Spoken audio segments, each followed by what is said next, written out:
अकोला शहरातील कृषी नगरात गुरुवारी 2 गटात वाद पेटल्याचे दिसून आले। वर्चस्वाच्या लढाईतून 2 गटात तुफान राडा झालाय। राडामध्ये अक्षरशः तलवारीसह बंदुकीचा वापर करण्यात आलाय। या वादादरम्यान 2 गट आमने-सामने भिडले। या संपूर्ण वादात दोनही गटातील जवळपास 8 जण जखमी झालेत।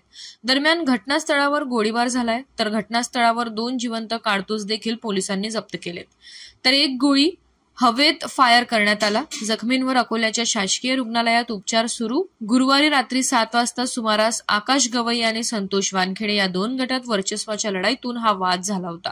हा वाद इतका भयंकर होता की परिसरातील नागरिक आणि कृषीनगर परिसरात भीतीचं वातावरण पसरलं आहे। दोन्ही गट वंचितच्या कार्यकर्त्यांचे आहे। घटनास्थळी पोलिसांचा मोठा बंदोबस्त तैनात आहे। अकोला पोलिसांच्या स्थानिक गुन्हे शाखेचे पथकासह श्वान पथक घटनास्थळी दाखल झाले होते। दरम्यान या वादानंतर काही जण घटनास्थळावरून पसार झालेत।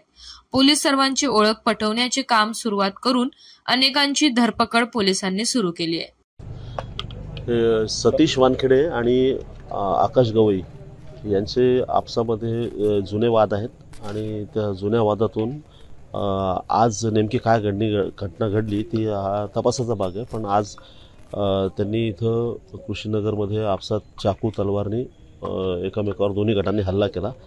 त्याच्यामध्ये 8 जण गंभीर जखमी आहेत। 8 जण जखमी आहेत, त्यात दोन्ही बाजूचे एकाचे 5 एकाचे 3 आहेत। त्यातला एक जण गंभीर आहे आणि बाकीचे उपचार सुरू आहेत। घटना नेमकी कशामुळे झाली हा तपास सुरू आहे। घटनास्थळावर 2 जिवंत पिस्टलचे राऊंड आणि एक खाली केस मिळालेली आहे, पण जखमीला कोणत्याही प्रकारची इंजुरी अद्यापपर्यंत पिस्टलने झालेली आहे, फायर आर्मने झालेली आहे असं काही निष्पन्न झालेलं नाही आहे। परिस्थितीवर लक्ष ठेवून आहोत। सध्या शांतता आहे, तणावपूर्ण परिस्थिती आमच्या पोलिसांच्या कंट्रोलमध्ये आहे सध्या। प्राथमिक माहिती मिळाली वादाची काय? तर प्राथमिक माहिती काहीतरी आता म्हणजे ऐकण्यावर आहे की कावडच्या संबंधानं काहीतरी आहे। कावड यांनी बसवण्याचा काही निर्णय घेतला आणि त्याच्यातून काहीतरी वाद झालेला आहे। वर्गणी म्हणा किंवा काही म्हणा अशा प्रकारचा वाद असावा तो आता तपासाचा भाग आहे नेमका काय आहे, पण तो कावडचा सांगतात ते कावडचं सध्या काहीतरी